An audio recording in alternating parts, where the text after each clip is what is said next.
Thank you, Tammy. And I don't know what the best situation is. If he's really comfortable by you, Dad, and he's okay, it's up to you. There are people that will take him back to the nursery and he can play with toys, but it's up to you whether that's the best route or not. Seems like he's the only one today. I don't know what, everybody's sick today. What is this? Sickness going on. People, and actually families are all split. It's like part of my family's split, not because of sickness, but because of travel. Other people's families are split because of travel. And then there's sickness on top of that. But when we get to today and we get to our passage now, I knew that would happen. I thought it would be better that he was just fine where he was. But who am I to know? It's all right. When we get to today, the chapters 10, 11, and 12 in Daniel are kind of interesting chapters because for instance, there's a lot of people that are interested in the angelic realms. What are the angels doing? What do the angels do? Do we have guardian angels and all that stuff? And the Bible doesn't really reveal a whole lot about angels and what the angels are doing and who the angels are and all of that. But Daniel chapter 10 is probably one of the key passages on some of the aspects or some of the things we know about angels. There's a Lutheran commentator by the name of Leupold, and he said, we get a rare glimpse behind the scene of world history in this section in 10, 11, and 12. And he said, there are spiritual forces at work that are far in excess of what men who disregard the revelation would suppose. They struggle behind the struggles that are written on the pages of history. So chapter 10 that we're in is really one of the books or one of the chapters people like to go to kind of get an idea of what's going on behind the scenes. What are the things we don't get to see? What are the invisible forces doing? What are the angels doing? And I think what Leupold said is very true. And Daniel chapter 10 is kind of this opportunity for us to kind of lift the curtain and for us to see things that are going on in realms that we don't often get to even think about or even have any idea that they're there, perhaps, for most of us. So these remaining 3 chapters that we have in the book of Daniel, I'm going to split with chapter 10 being today, chapter 11 taking 2 sections of it because it's a lot of history and a lot of detail. One of the most detailed prophetic parts of the scripture ever written. Detail about what's going to happen in the future, but very, very detailed. And we'll split chapter 11 in 2 parts, and then we'll have today, and we'll have 3 more weeks, with 11 being split in 2. But all of these, 10, 11, and 12, need to be kind of taken as a unit, as an understanding of what's going on. Chapter 10 is kind of an introduction to how Daniel was thinking and what was going on, and just kind of setting the scene for us. Chapter 11 is a very, very detailed prophecy about what would take place after Daniel, given to Daniel about what would take place after that time. And then that goes into about 12, verse 4, and then the last remaining part of chapter 12 is dealing with kind of the conclusion of all of this. But it's taken together, and we really get such detail here. Leupold also said this. He said, there's hardly anything in the Bible that is just like these chapters, especially like chapter 11, he says. The word, the vision, and the minute prediction are combined in a manner that is nowhere else in the scriptures. So that's what we're in for in these next few weeks. And today we're going to actually be looking at chapter 10. And I want to tell you this now so that you're not surprised as we get to the end. Chapter 10 actually doesn't end with verse 21 here that we have in our text, but actually ends with the very first verse of the next chapter. And that kind of concludes the chapter, concludes the thoughts that are there. But I'll explain that as we get toward the end there. But just so you're not caught off guard. What we are going to do today, and I thought we would do it a little bit differently. We didn't have somebody read the first 21 verses or all the verses of our text. And I think what I'm going to do is I'm going to read it each section. I was going to have you read some sections, but then I realized this is going to be a nightmare because we're trying to tape it as well. So for people listening, they would have no idea what you're saying over there in those rows. And then I would have this terrible pause if I said, okay, who else would read this next couple verses? And then you'd be going there'd be 47 seconds of silence, you know how it usually goes. That's okay in a Bible study, but it doesn't work so well in church. So I'll read the verses as well, and we'll go through this together. By the way, the chapter 11 is going to be split up into the part of the future that's near future for him, meaning from the rule of Darius in his time through Antiochus Epiphanes, which we talked about earlier in the previous chapter. And then there's the last part of the prophecy, or the last part of the history that is prophesied to Daniel, which deals with the Antichrist. And so you can be thinking about what's coming up in the next couple Sundays. Verse 1 of chapter 10 is kind of a verse to get us set what's going on here. It says, in the 3rd year of Cyrus, king of Persia, a word was revealed to Daniel, who was named Belteshazzar. And the word was true, and it was a great conflict. And he understood the word and had understanding of the vision. Have you ever gone into a mall or to a large place or somewhere where you're not sure where you are on the campus or where you are and it says you are here? That's what Daniel keeps doing to us every time he says something like, in the 3rd year of Cyrus, the king of Persia. What he's doing is saying, you are here. Time-wise, this is where I place you. These are your bookmarkers to tell you where we are. And in the 3rd year of Cyrus, that would have been 536 years before Christ, 536 BC. Just so we have an understanding of when that is, the 1st year of Cyrus, 2 years prior to when he's getting this vision, this word, that is when Cyrus made a decree. Israel, you can go back to your homeland, you can go back to Jerusalem, you can start rebuilding the temple. And his decree was that Israel could go. So as we're hearing this and we're thinking, okay, here's Daniel. He's writing about this 2 years after Cyrus said, go back home. And he's not home. He didn't go back. He didn't go back with that group from Zerubbabel, who under his leadership went back quickly to go and start getting things in order, start getting all the stuff ready for sacrifices and the rebuilding of the new temple, which ends up being labeled as Zerubbabel's temple. But Daniel's not part of that. And so as we're reading this, we're kind of thinking that as well, right? That's in our minds. And Daniel, who's in his 80s now, probably around 85, 86, I don't know exactly how old he is at this point, but in his 80s, he's not even in government business anymore. He retired a couple of years ago as well. So Daniel's in retirement. They're in Babylon. And he says that he's writing this in the 3rd year of Cyrus, the king of Persia. And some people say, nobody would ever call Cyrus the king of Persia. Of course you would. I mean, he was the Persian king 20 years before he ever even came and took over Babylon. And so there's no sense of saying, well, that's not a proper identification of who he is. It's a very proper identification of who he is. Cyrus, the king of Persia, is also the one ruling over Babylon. And Daniel gives us his name, Belteshazzar, here. Probably, again, just to remind those people who are thinking, this isn't the real Daniel. This is a pseudo-Daniel that wrote many, many years later when he had better visuals of all the things. That's why he could write in such detail, because he didn't prophesy it ahead of time. He looked back and said, this is what happened, this is what happened, this is what happened. But Daniel says, no, this is the one who is the interpreter of dreams. I am the real Daniel. And as he goes into verse 2, he says, it was me. This was a personal thing. This is the Daniel that we need to know about. And so it says there's a word given to him. A lot of it was a spoken word that he learned. But it says that he understood the word. He understood this vision. He understood what was given to him. It made sense to him. And he was, it was true, it says here. And in this word, in this thing that he has, he sets us up for the idea that there was a lot of conflict in this vision. There's a lot of conflict in what I learned and what was reported to me. And he understands it. He gets it, which is what he was praying for, which is what, when we come to verse 2, is really what he was after. He was wanting to find out what was going on and what were these other visions that he had in previous chapters? What were they all about? So in verse 2, he tells us about what kind of personal preparations he had been going through. It says, in those days, I, Daniel, was mourning for 3 weeks.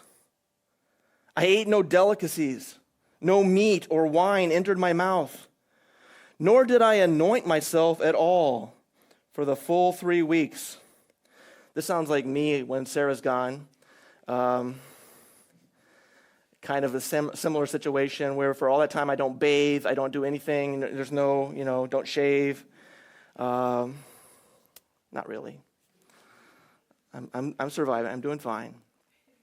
But you know what? This is kind of like what David did back in 2 Samuel chapter 12, where he was in mourning over the death of the child, and or in the anticipation that the child would die, and he's like pulling himself away. This is what Jews do.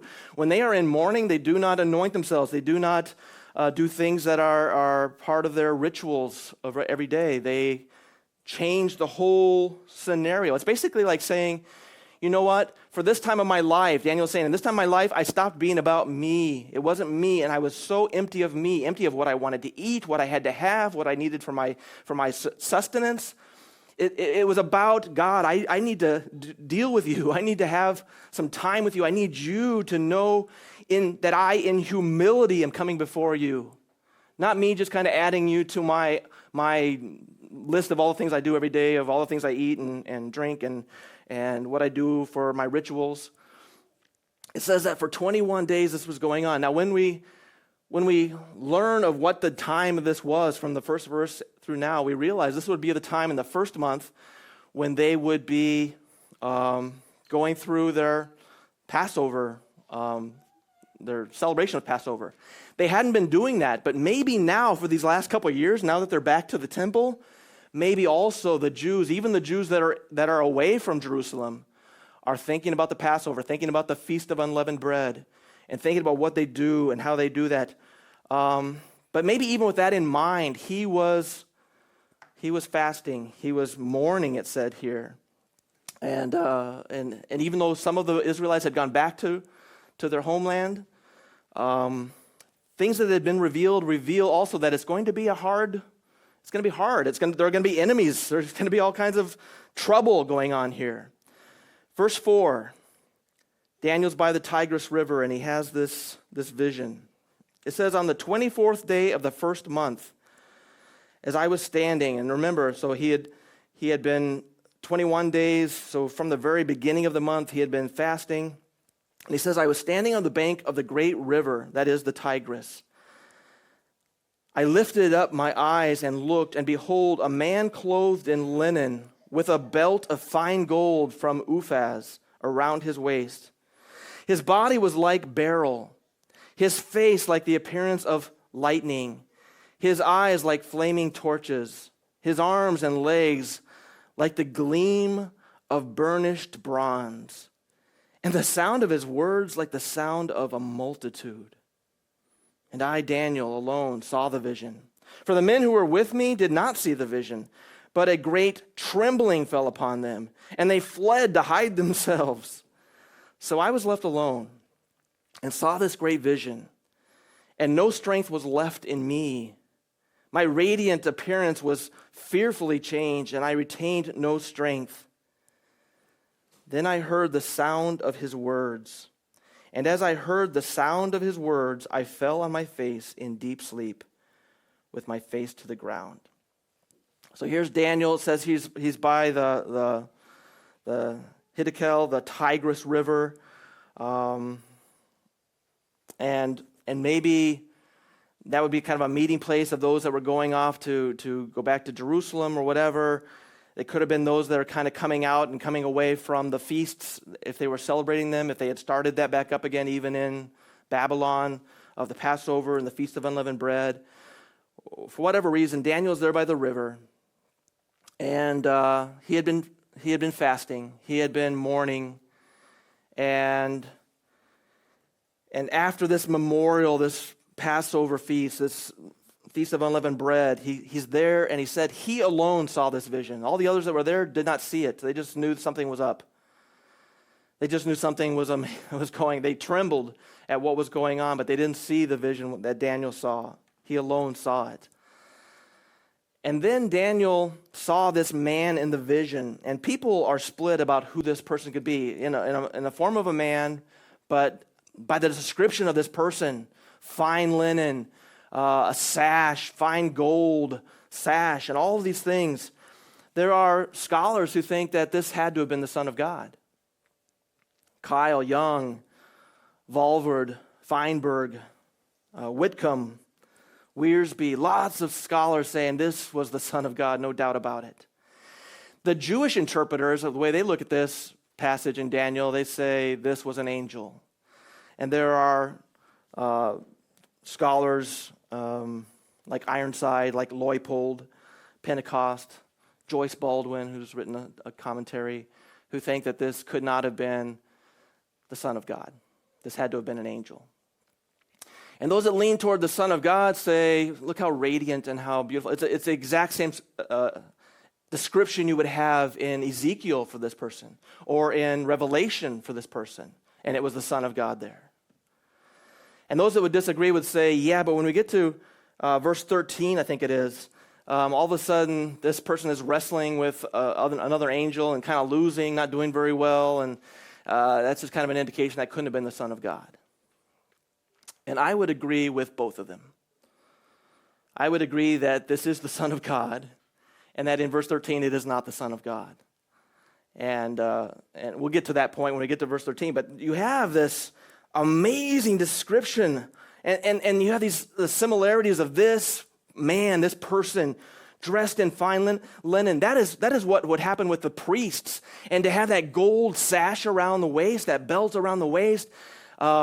I don't know exactly what Uphaz is. Nobody knows what Uphaz is. You look through it, you're trying to find understanding of that. It's not really listed there. We have it again, the word Uphaz in Jeremiah chapter 10, verse 9. So there's this,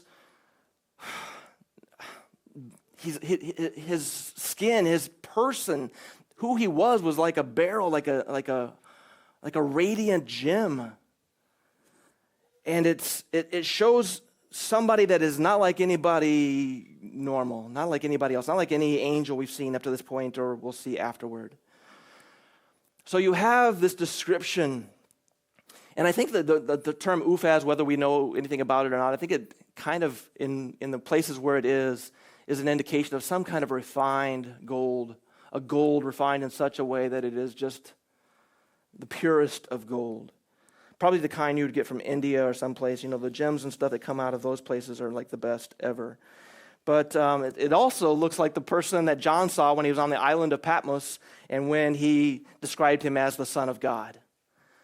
And this person was a person of great splendor, great glory.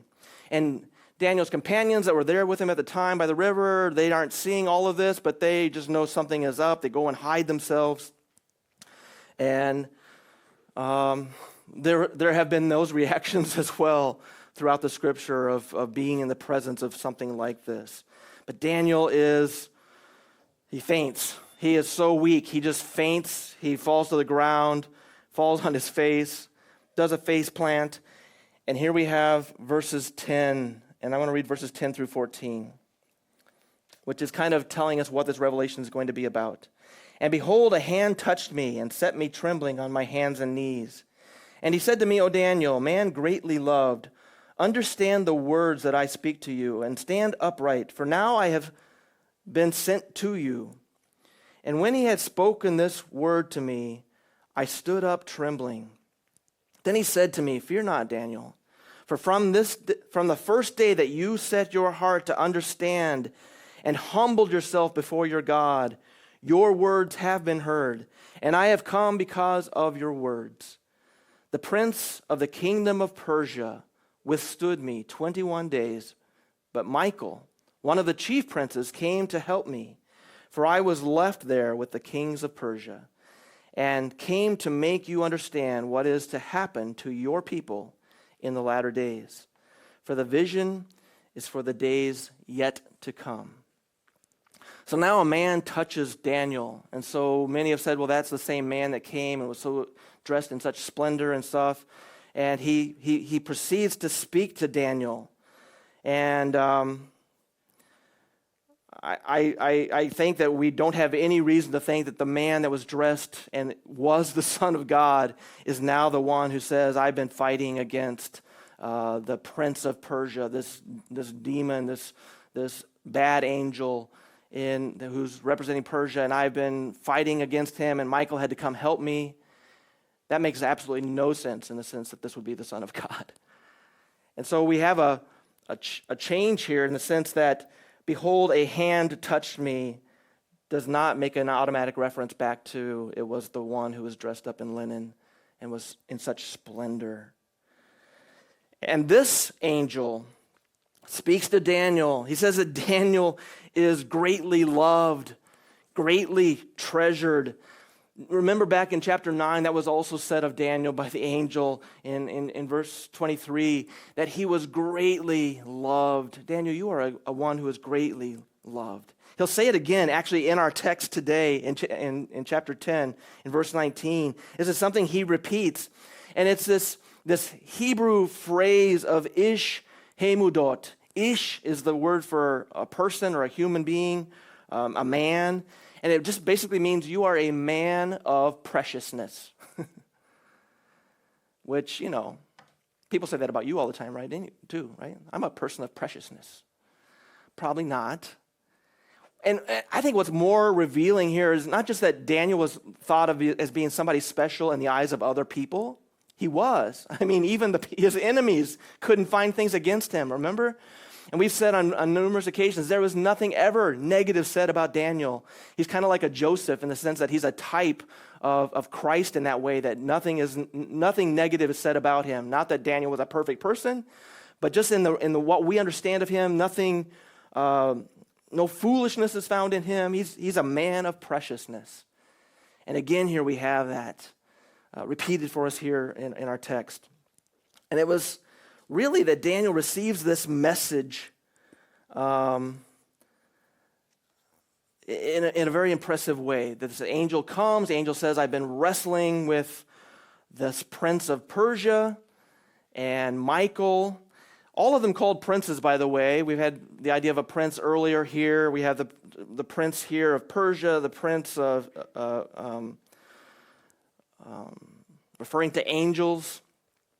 Of Michael, called a prince in verse 13. Michael also called a prince in verse 21. It really indicates the idea of this angel, these angels that are out there doing battle. And it really, like I said, it opens the curtain up for us to understand a little bit of what's going on behind the scenes. These are invisible things going on that we don't have any idea about. So Daniel comes and he's praying, God, reveal this to me. God, make me understand this. And he's praying day 2, day 3, day 4. I think we would have given up on, hour 1. Like, God hasn't answered the prayer yet. Well, I'm out of here. Forget that prayer. But he prays and he prays and he prays. 21 days, he said he had prayed. And the angel says, I was sent to come talk to you and to reveal this to you, but I was withheld. I was held back. I was not able to come to you as I desired to come to you, Daniel, to explain this vision to you. I wanted to come and make things clear for you, but I was hindered. I was stopped from doing that by this prince of Persia. And obviously, since it's in opposition to what God is doing, what God wants to do with Daniel, this prince of Persia is not a good angel, but a bad angel. In the New Testament, those bad angels are called demons. And here in the Old Testament, we're getting a sense of your prayer was not answered immediately, but you are a treasured person, you are a precious person, Daniel. And I fought to come and to be with you and to give you this understanding that you've asked for. But I was held back. I think sometimes when our prayers aren't answered the way we want, answered immediately, there's lots of reasons why that might be. It could just be that the timing isn't right for our prayers to be answered at this point. That alone. But it could be that there are things going on behind the scenes that we are not even aware of, have no clue what's going on in the realm of what's best for you, what's best for me, what's best for God's people. And the fight that is going on, the battle that is taking place. He calls here this prince of the kingdom of Persia, obviously a fallen angel under Satan's authority. Ephesians chapter 2, Ephesians chapter 6 reveal a lot of these things of these wars, these battles going on in places, in realms that we aren't even aware of. And so there's this evil angel who is trying to do things in the nation of Persia to try to get them to do things that would be contrary to what God wants to get accomplished. And God's forces are there to say, no, God's will is going to be done. Now this angelic hostility, this thing going on, this battling, these things, there are some other passages where we'll get to talk about them.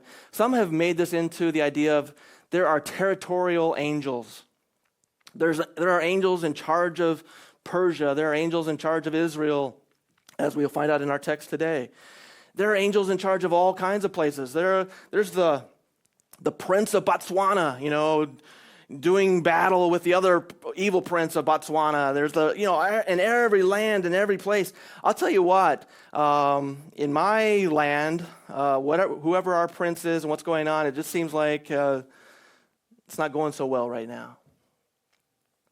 And I don't know about Austria. I look around at a lot of our nations and a lot of our world, and I see such struggles, such hurt, such difficulty. But some have taken this idea, which really only comes here from Daniel chapter 10, and they've made this idea that we need to have territorial prayers for certain things. We get the inference that that's what's taking place here. We have to be careful not to make a strong teaching based on just this little bit.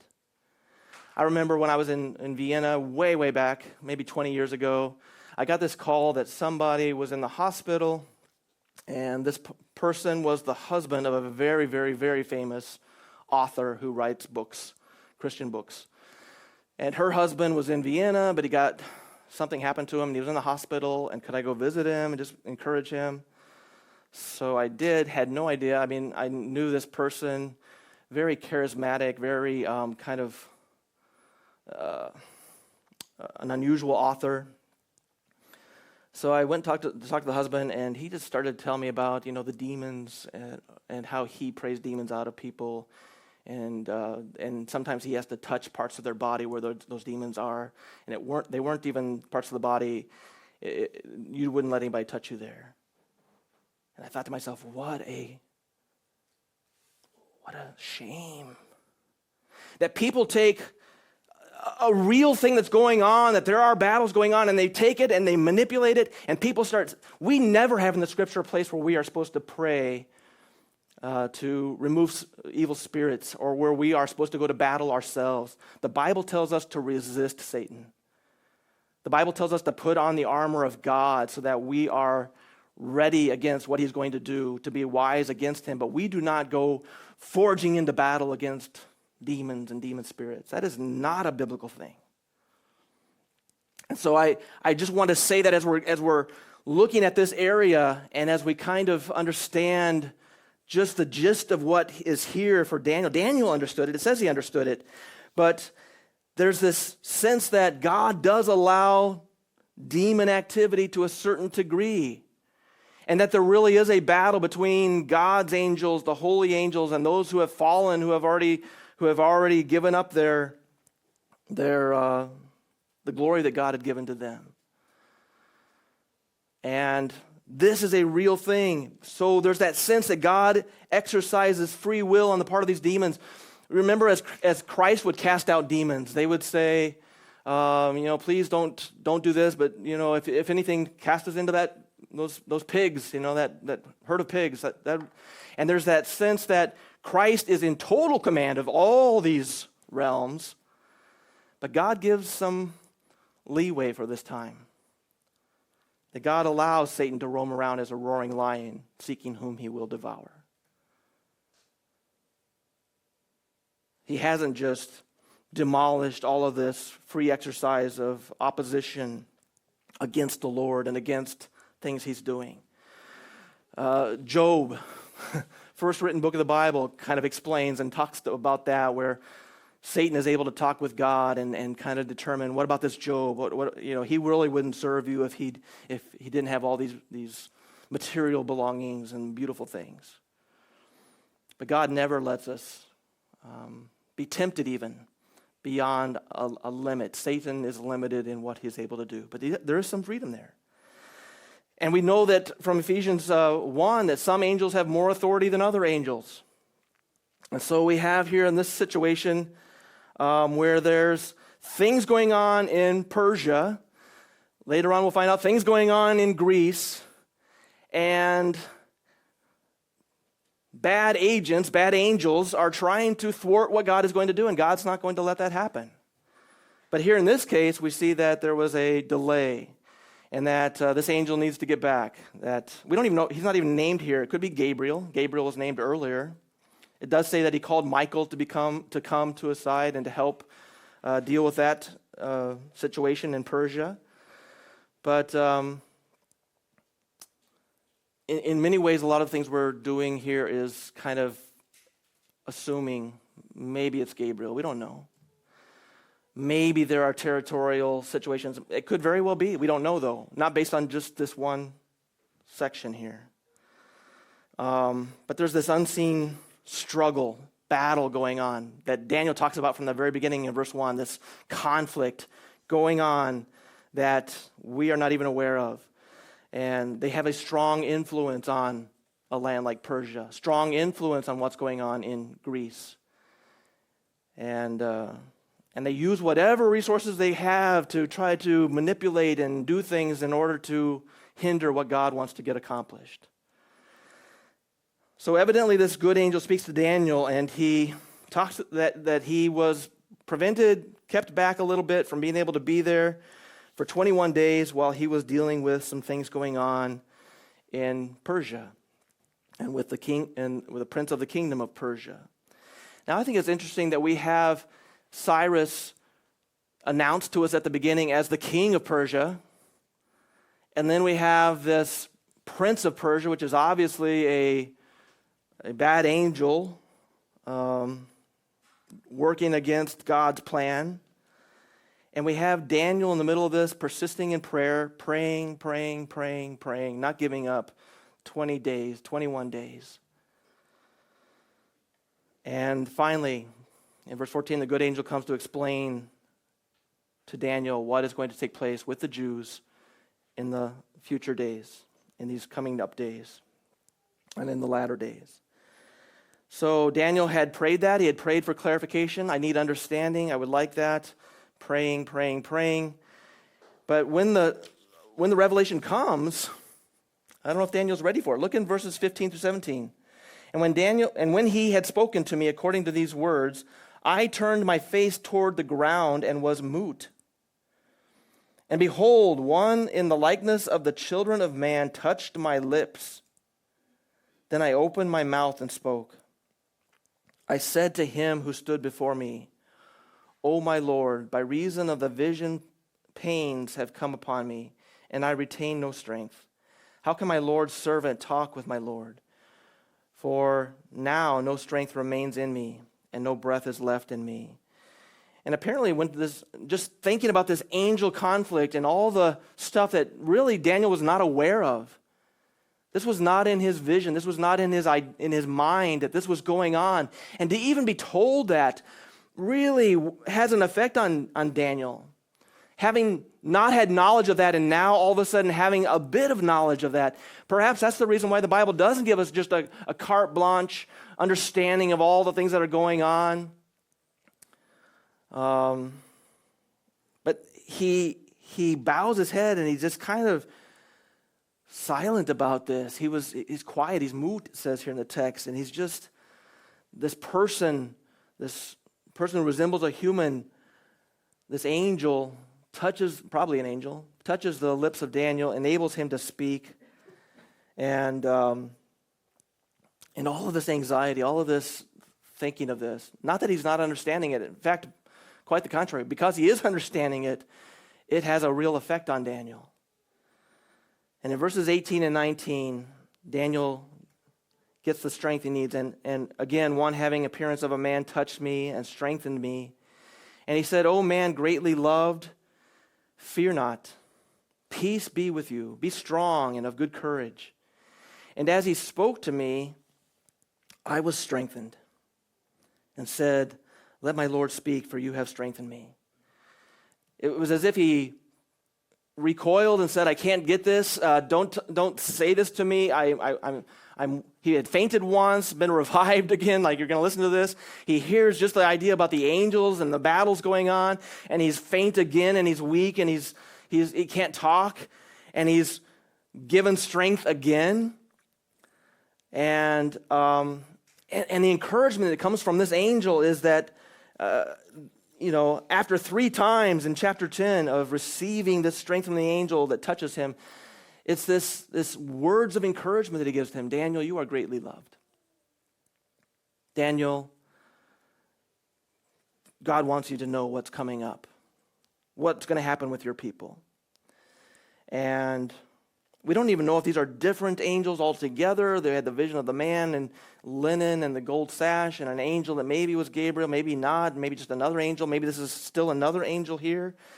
But in verse 19, you are greatly treasured, and take courage and have peace and don't fear. And all of these things that he says to him are an indication that God just wants to settle his heart and his mind and get him ready for the vision that's going to come, for the explanation of the vision.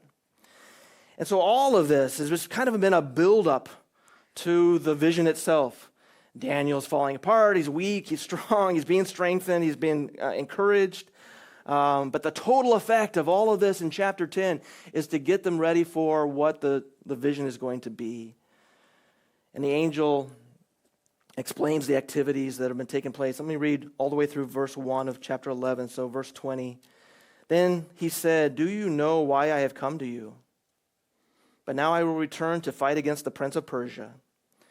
And when I go out, behold, the prince of Greece will come. But I will tell you what is inscribed in the book of truth. There is none who contends by my side against these except Michael, your prince. And as for me, in the year of Darius the Mede, I stood up to confirm and strengthen him. Okay, so in verse 20 here, the angel kind of asked the question, do you know why I've even come? Do you know the reason why I've come? You were praying, you were asking for something, you were asking for understanding, and I have come. And the angel says at the same time, I must go back and resume the fighting that I have with that bad angel in Persia. That I need to go do. The one that is trying to influence Persia in a negative way, I need to go and I need to work against that. I need to fight against that. And then one would come to Daniel. One would come to him from the prince of Greece would come to him. So the one who's assigned or who is right now dealing with Greece, the good angel would come and would deal with Daniel and take care of him and would give him the vision and explain things to him. A man by the name of Feinberg, a commentator, said that he thought that the prince of Greece was just Alexander the Great. And when we get into chapter 11, I think you'll see that that's not the case. But we realize that Persia and Greece were some of the key people being dealt with in the whole, all of Daniel up to this point, right?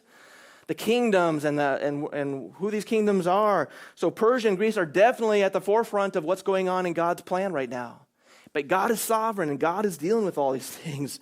And so obviously these two kingdoms have a big place in the prophecy of this book.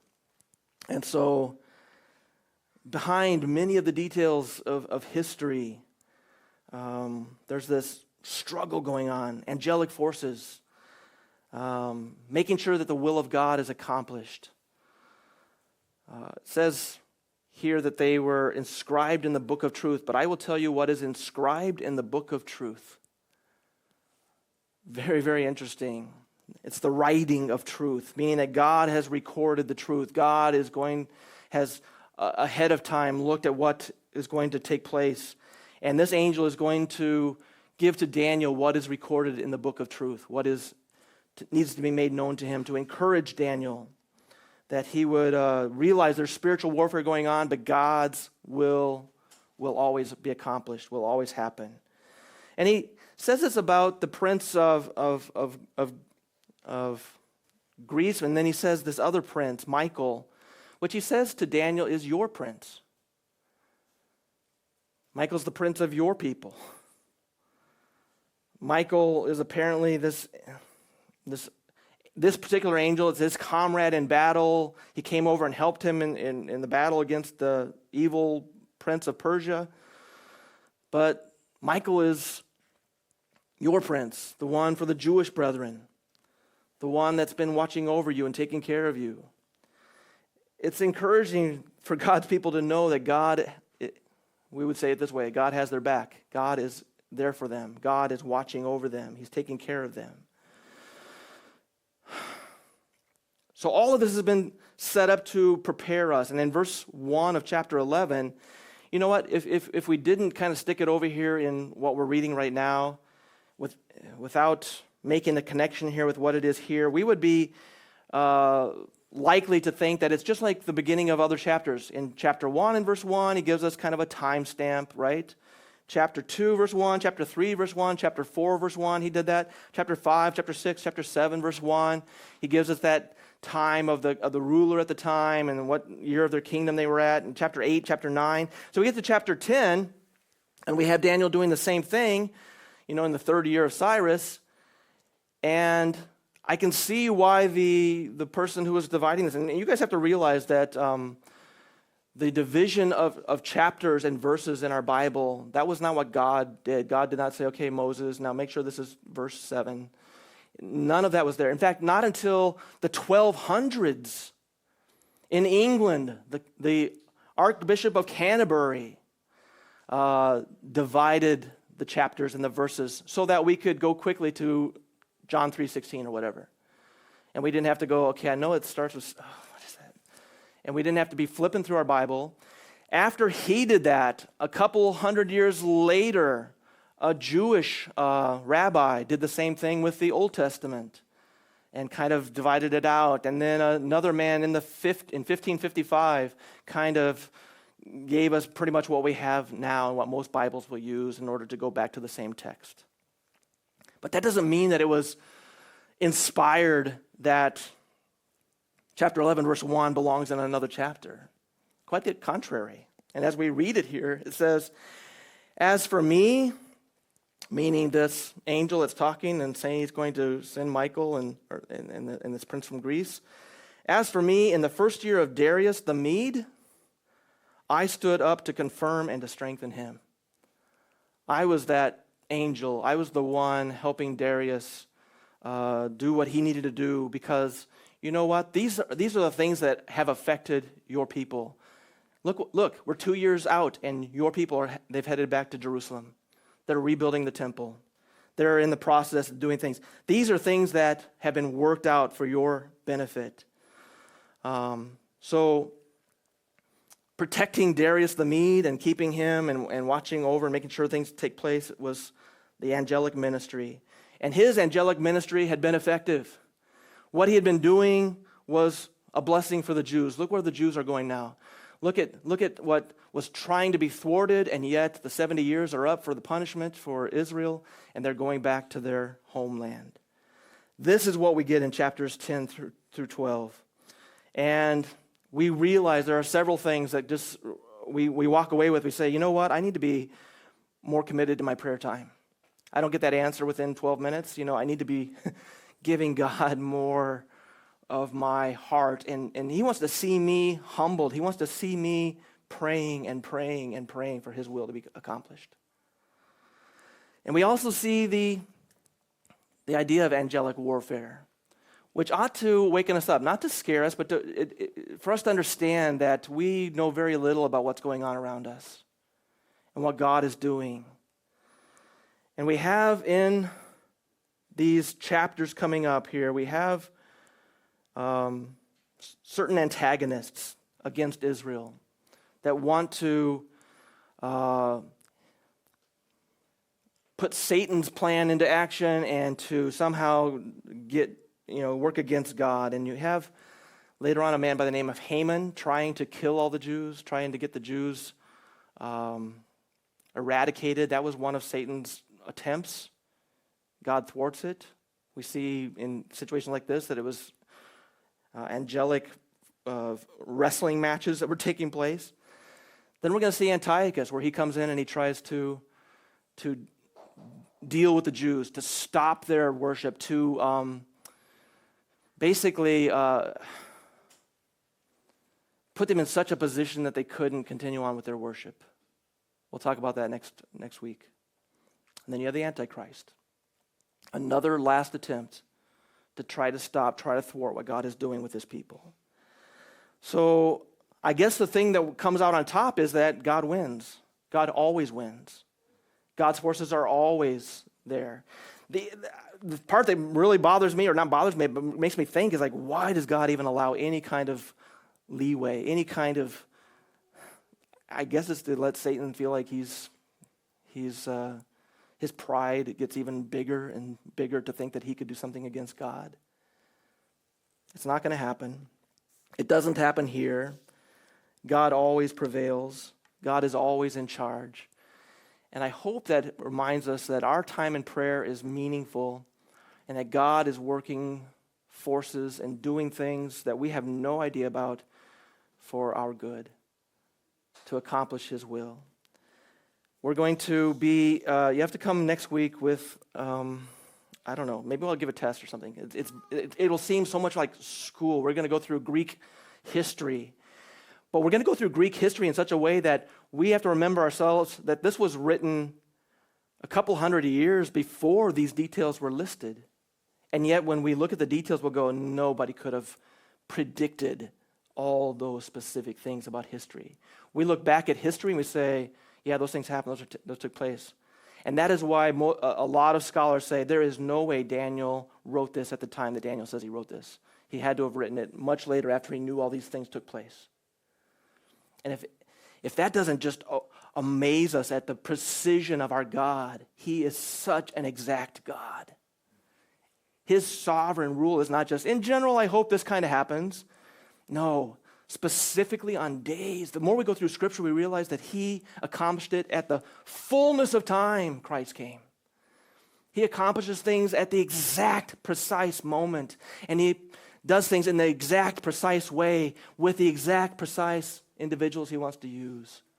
And I hope that we will be encouraged, yes, through history, but not dry history that the Bible gives us that will encourage us what an exact and specific and amazing God he is. So I hope I'll see you back next week. We're going to close with a song, and I told you I'd give you some announcements as well, so let me give you those before we close with the song.